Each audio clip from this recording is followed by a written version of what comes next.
ნიუ-იორკში მხატვარ ქეთი დავლიანიძის პერსონალური გამოფენა გაიმართა. ქართველმა ხელოვანმა ფერწერული ნამუშევრები წარადგინა. თბილისის სახელმწიფო სამხატვრო აკადემიისა და სერგო ქობულაძის სახელოსნოს კურსდამთავრებული უკვე მრავალი წელია ქმნის როგორც ფერწერულ ნამუშევრებს, ისე ილუსტრაციასა და ქანდაკებებს. დავლიანიძის ნამუშევრები მრავლად ინახება ცნობილ კერძო და საჯარო კოლექციებში.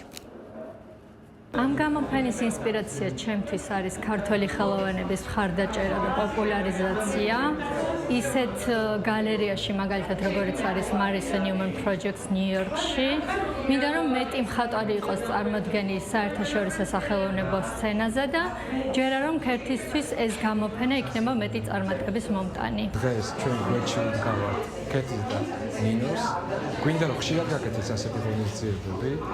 რა თქმა უნდა, ეს შემართება აუცილებლად გამართდება ქალაქ ნიუ-იორკში და წარმატებებს მოისურვებ. მე ძალიან მომეწონა ნინოსთან მუშაობა და მგონია რომ კარგად ჩაიარა ჩვენმა პირველმა დღემ ნიუ-იორკში და ეს გახსნა რაღაც ძალიან დასამახსოვრებელი იქნება ჩემთვის. ბევრი მნახველი იყო დღეს და რაღაცნაირად, რა ვიცი, ისეთი დადებითი ემოციები დავიტვირთე, რაც აქ ვარ ახალი ნახატებიც წარვადგინე.